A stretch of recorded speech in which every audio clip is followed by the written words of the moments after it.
Nikola Jokić right now is actually terrifying. The return of the scariest player on the planet, 40 points, 13 assists, 0 turnovers against Victor Wembanyama in an overtime game with playoff implications. That stat line would be impressive from anyone. From a guy who just 2 weeks earlier had 10 turnovers against a tanking Memphis team and looked like a completely different player, it is something else entirely. This is not a video about Jokic being good. You already know he's good. This is a video about what it means that this specific version of Jokic showed up at this exact moment. Because if you saw the box score from the Spurs game and just nodded and moved on. Champagny on the drive this time, blocked by Jokic.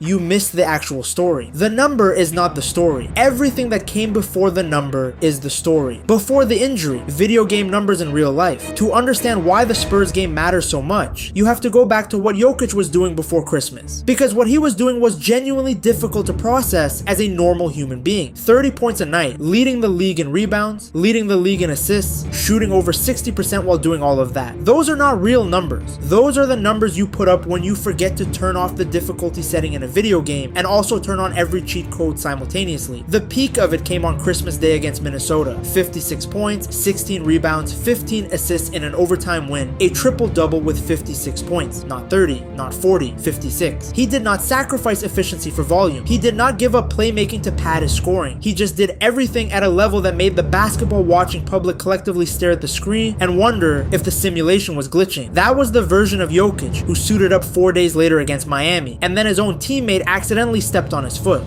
To the Denver locker room, that was an ominous sight to see Jokic hobble out halfway through this game to the Denver locker room.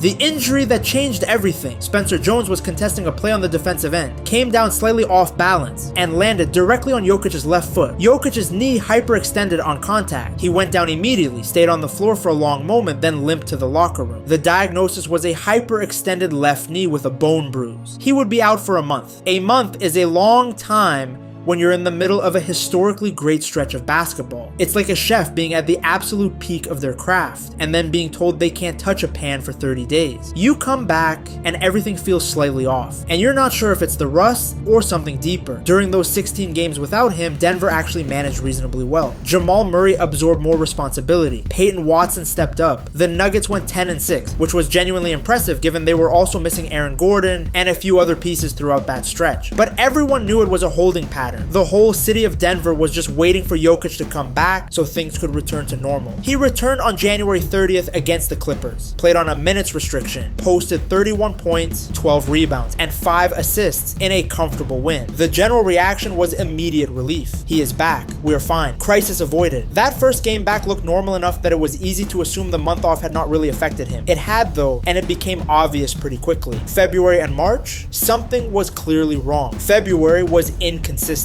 Not catastrophically bad, but noticeably off from what came before the injury. He was still getting triple doubles. He was still making big plays, but the eye test was telling a different story. He was a step slow getting to his spots. His floater, the shot that usually drops at a ridiculous rate, started rattling out. His shooting percentage inside the arc dropped compared to pre-injury numbers. His three-point shooting fell from 44% all the way down to 31% on catch and shoot attempts. His floater conversion rate, which had been sitting at 61% before the injury, dropped to 49%. You could excuse the shooting as a slump. Slumps happen, especially coming off an injury and working your way back into rhythm. Shooting slumps are temporary, and everyone understands that. The turnovers were harder to explain away. 8 turnovers per game. For any other player, that would be concerning. For Jokic, it is fucking alarming. His entire reputation is built partly on the fact that he does not give the ball away. His decision making is supposed to be the cleanest in the league. He reads defenses faster than almost anyone who has ever played the sport. Processes information at a pace that makes other elite players look like they are thinking in slow motion, and almost never hands opponents free possession, except suddenly he was handing them nearly 5 per night. February 9th against Cleveland, 7 turnovers, including a bad pass in the final minute that contributed to a 2-point Denver loss. Then March 18th against Memphis, he tied his career high with 10 turnovers against a team that was well below 500 and had no realistic business beating Denver on that night. The Nuggets went 11-12 in his first 23 games back. They were blowing late leads, looking disjointed on offense,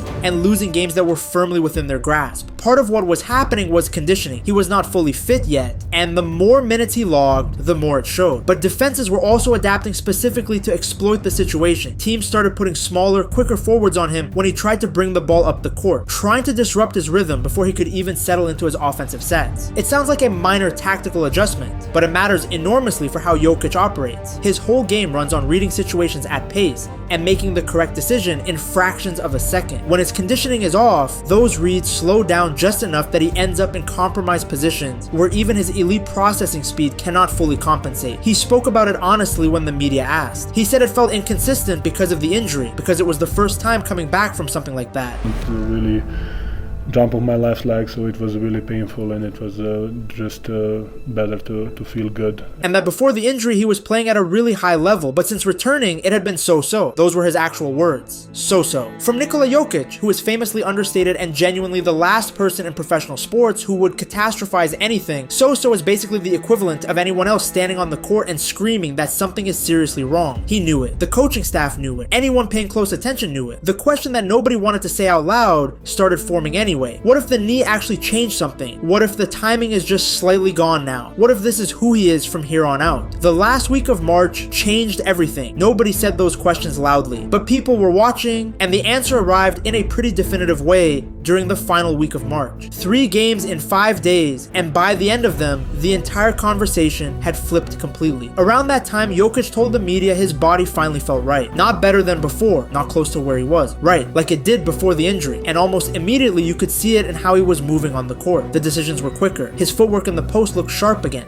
The half beat of hesitation that had been present through February, that fraction of a second where he would hold the ball slightly too long and end up in trouble, was gone. March 24th against Phoenix on the road. Denver needed the game. Jokic delivered 23 points, 17 rebounds, and 17 assists. With 11.5 seconds left and Denver down 1, he hit a game-winning floater to seal it. That is the version that had been missing since December. The next night, back home against Dallas, he put up 23 points, 21 rebounds, and 19 assists in a 142-135 win, 23-21-19. He became the first player in NBA history to record back-to-back games with at least 15 points, 15 rebounds, and 15 assists. And he did it during Denver's 17th back-to-back of the season, more than any other team in the league would play all year. That's not a coincidence. That's just a man who is genuinely built different from the rest of us. Some people need rest days. Jokic apparently needs a light jog and a horse to brush. Then on April 2nd against Utah, with 12 assists, he officially clinched his second consecutive season averaging a triple-double. The only other player in NBA history to average a triple-double in back-to-back seasons is Russell Westbrook. Denver won 7 games in a row during that stretch. The floater was dropping again. The percentage inside the arc was back to pre-injury levels. Everything that had been gradually coming back together snapped fully into place at once. The test that actually mattered. Jokic versus Wembanyama 7-game win streak. Good numbers against Utah and Dallas. Signs of life returning. But one question had not been fully answered yet. What does this version of Jokic look like against one of the best teams in the NBA, running through the best defensive player in the world? Because putting up impressive lines against bottom half teams is one thing. The real test was going through Victor Wembanyama, and on April 4th, that test arrived. The argument going into the game was straightforward and reasonable. Wembanyama's combination of size, length, and athleticism is uniquely constructed to bother exactly what Jokic does. He is long enough to contest the floater, which is a shot Jokic relies on heavily. He protects the rim better than anyone in the league right now. He is mobile enough to switch onto guards and stay attached. Most big men make you choose between guarding the perimeter and protecting the rim. Wembanyama at least attempts to do both and frequently pulls it off.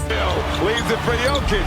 Jokic takes it. So the question coming into this game was less about whether Jokic would contribute and more about whether the fully locked-in version of him could actually operate at full capacity against someone specifically designed to shut that down. The Spurs came in riding an 11-game winning streak. Denver had their 7-game streak going. This was a serious game with real playoff implications between two championship-caliber rosters. San Antonio led for most of the game. Wembanyama was doing exactly what he was supposed to do, contesting at the rim, disrupting passing lanes, switching aggressively, and making Denver work for every single possession. The blueprint looked like it was holding through 3 quarters, and Jokic just kept making the right play every single time. He was not forcing anything. He was not trying to overpower Wembanyama or go around him repeatedly until something broke. He was reading the defense, making the quick pass, getting to the free throw line 15 times and converting 13 of them, and patiently keeping Denver in a game they were technically losing. The patience was back, the precision was back, and what that does to everyone around him is the part that people who only look at individual stats consistently miss. When Jokic is making the correct read on every possession, defenders have to commit to stopping him, which means someone somewhere on that court is open. Christian Brown finished with 21 points on 5 of 11 from 3. Cam Johnson added 17 on 4 of 8 from D, both of them hitting shots in moments that genuinely matter. That is what happens when the best playmaker in the league is fully locked in and the opposing defense is scrambling to account for him. The final 2 minutes and overtime final 30 seconds of regulation, Denver down 4. Jokic makes 2 clutch free throws to cut it to 2. Aaron Gordon forces a shot clock violation on the defensive end. Denver ball, 8 seconds left, down 2. Wembanyama and another Spurs defender miscommunicated on a screen. Both of them ended up gravitating toward Jokic, leaving Gordon cutting to the basket completely unchecked. Jokic saw it before Gordon had even finished the cut. The pass was already leaving his hands. Gordon threw it down with both hands. Tied at 124 with 6 seconds left.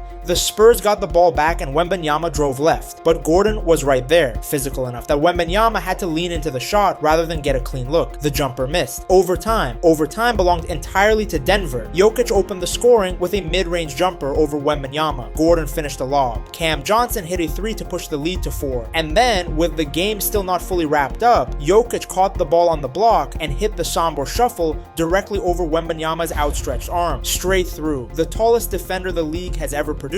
And Jokic just casually dropped a shuffle step mid-range over him like he was shooting in an empty gym. Dagger floater over Wembanyama with 10 seconds left off a Murray feed, sealed it. Nuggets win, 136 to 134. Final line, 40 points, 8 rebounds, 13 assists, 3 blocks, 0 turnovers, 52% shooting in 44 minutes. Why 0 turnovers is the stat that defines everything. Wembanyama still finished with 34 points, 18 rebounds, 7 assists, and 5 blocks. That is not a bad game by any measure. He was genuinely excellent. Jokic and Denver just showed more experience and more composure when it mattered. But the 0 turnovers is the number that changes everything about this narrative. During the rust period, the core problem was decisions. Too slow, slightly off rhythm, holding the ball a fraction too long, and ending up in trouble. In 44 minutes of basketball, running the entire Denver offense against the best individual defender in the sport and one of the most cohesive defensive teams in the league, he made 0 mistakes. 0. Every read was correct. Every pass arrived on time. The longer the game went, the more controlled and precise he looked. That is Jokic completely back. Not almost back. Not trending in the right direction. Fully back. There probably is not a perfect defensive answer for what Jokic does. Teams have been searching for one for years, and the best solution anyone has found is to be as physical as possible and hope the referee swallows the whistle. Wembanyama is the best answer the league has ever constructed. The length, the athleticism, the ability to contest shots that no other player can even get close to. And Jokic still played 44 minutes against him without a single turnover or a single moment where his decision making looked uncertain. Denver has won 8 straight going into the playoffs. The version of Jokic that showed up in February and March, the one who turned it over against Memphis and quietly made people wonder whether the knee had taken something permanent, that version is gone. The question was never really whether Jokic was good. That was never in doubt. The question was whether the injury had changed something, whether the best version of him had already been seen, and this was just the beginning of a slow decline, back to being merely great instead of historically great. After the Spurs game, that question is answered. The scariest version of Nikola Jokic just showed up at exactly the right moment. He's in the best shape he's been in since before the injury, and the playoffs are about to start. That is everyone else's problem now. If you enjoyed watching this, drop a like because it genuinely helps this content reach more people. And if you want to keep up with more breakdowns like this, make sure you subscribe so you don't miss anything. Thanks for watching, and I'll catch you in the next one.